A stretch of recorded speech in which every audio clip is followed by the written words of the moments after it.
بسم الله الرحمن الرحیم.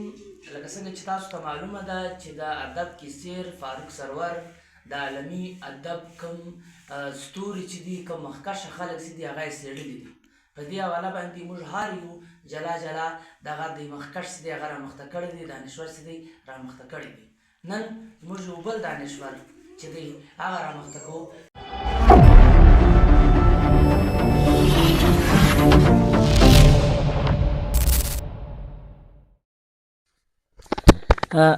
ادب کې سیر فاروق سرور خپل ډیر په زړه پورې کالمان راغونډ کړي دي. په هغه کې د فرانز کافکا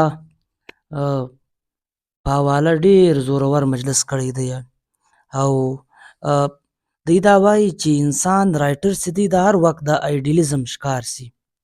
بیا داسې وسي چې دی کله یو څوک ایډیل وګڼي، رایټر ایډیل وګڼي، بیا هغه لیکونه د هغه خیالات د هغه شیان د ده په تخلیق کې هم راشروع سي. که څوک ته په شاعري کې خوښ کې، بیا د هغه شاعري ستا په شاعري کې نموداره سي. که ته یو ناول نګار، نثر نګار، افسانه نګار خوښ کې، نو د هغه شیان هم ستا په شیانو کې را روان سي.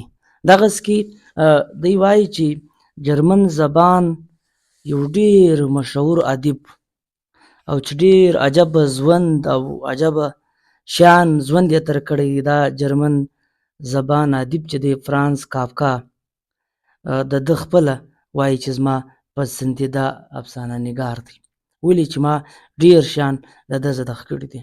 نو دلته یوه یادونه ضروري ده د فاروق سرور په ناول خو یو دی، افسانې ډېرې زیاتې دي، نه تقریبا تر 9-8 پورې افسانې لیکلي دي. په هغه کې هم دغه کرکټرز ډېر زیات راځي. دا ډېر آزاد رایټر وي، دا د یوه چا د بستان څخه متاثره سوی نه دی، نه یې تر اوسه د چا د بستان خپل کړی دی.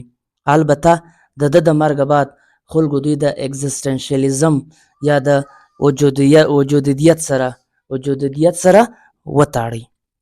د ده د پلار لوم چې و دا دیوکل د ده د پلار لوم و، او د ده دوست و دا میکس بروډا، یو میکسز یا بروډا د نوم یې وي، چې د ده مخ ته بیا موږ د دې پر کرکټر باندې هم ګایږو. د فرانز کافکا په افسانو کې خوف، ویره، ټینشن، پریشانی، ناوله د کرکټرز، بد خوبونه، اعصابي مرضونه، ټینشن، یعنی بلا داسې کرکټرز د راژوندي کړل چې د ډیرو خلکو پر ده باندې د لوني خیال راغلی. دوی د تبدک د بیماري هم ښکار وي، او هغه مسله وه چې دوی ډیر په ځواني باندې مړ شو. دوی دومره ډرپوک او دومره د ویرې ښکار سړی وي چې ده د خپل لیکونه، د خپلې افسانې لیکلې، باوجود چې دوی د جدید ادب که موږ باني ورته وایي غلط به نه یو، لیکن ده له ویرې دا خپل شیان دا شایع کولی نه سو، دا شیر کولی نه سو. چې کله دوی مړه کېدی، خپل ملګری دوست بروډا ته یې دا خپل لیکونه ورکړل، ولې دا چم به وکړې، زما د مرګه بعد به دا ټول لیکونه یوسې، یو ځای به وسوځې. قربان تر داسې ملګري چې دا د جدید ادب باني یې ورک نه کړي. دا سړی راولاړ سو، د ده ټول شیان چې دي هغه یې چاپ کړل، او چې یې چاپ کړل ټوله دنیا یې متاثره کړه.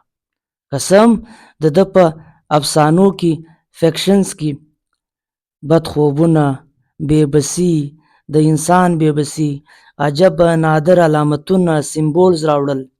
لیکن که په دې باندې د سړي سر خلاصي، دغه وخت په خپله سیاسي ویژن، ادبي ویژن باندې، په خپل اپروچ باندې د سرمایدارانه نظام خلاف زورور نظر ږدلی دی. یعنی یو وخت هم په دې حواله کنفیوزه نه دی. د چې کوم بد خوبونه د دنیا په حواله لیدلی وو، هغه خوبونه نن ټوله دنیا ویني. دا د سرمایې دنیا، دا د کپیټالیزم، دا کپیټالیست ورلډ، دا د کارخانو د راتګ یا د انډسټریل ریولوشن چې کومه تنهایی راړه، کومه بېبسي یې راړه له انسانانو څخه. اوس چې د AI دور دی نو سړي ته فرانس کافکا یاد شي چې او د چې کوم درانه خوبونه لیدلي وو هغه اوس دا دی راښکاره سو. یعنې اوس نن په 2025 کې د AI دور دی، آرټیفیشل انټیلیجنس. انسان بالکل ورته بېبسه دی. د انسان کم کار چې انسان فزیکلی کاوي هغه هم دی کنټرولوي، کم ساینس انسان منټلي کاوي هغه هم دی کنټرولوي. د ده په لیکونو باندې، د ده په علامتونو باندې، د ده په نظر باندې هغه ټیم هم د یوه چا اثر نسي خلاص. یو ډېر ترقي پسند ادیب یا ترقي پسند منصفینو څخه یو سړی علي عباس جلالپوري وده ته پاگل ویلي وو، وده ته یې لیونی ویلي وو چې د ده شیان څه دي دا ډېر بې کنټروله دي، دا ډېر دغه دي. نو د افسوس خبره فاروق سرور وایي دا هم ده چې د علي عباس جلالپوري غوندې سړی هم د ده په لیکونو پوه نه سو، د ده په افسانو پوه نه سو. دی د جدید د چې کوم هم لیکونه کړي دي د جدید سرمایه‌دارانه نظام، د ماډرن کپیټلیسټ ورلډز، دا د طنز او هغه ټیم یې طنز پر کړی دی او داسې طنز یې پر کړی دی، داسې تنقید یې پر کړی دی چې اوس هم سوچ ووایي چې اریان پاتې سي چې دې سړي دا دور هم په سترګو لیدی. د به ویلې داسې دور چې داسې نظام چې په هغه کې به سړی تنها وي، اکړ به وي، د لانیت به ښکار وي او هغه دا دی اوس ژوند دی. فرانس کافکا ادب د ژوند لپاره لیکلی و.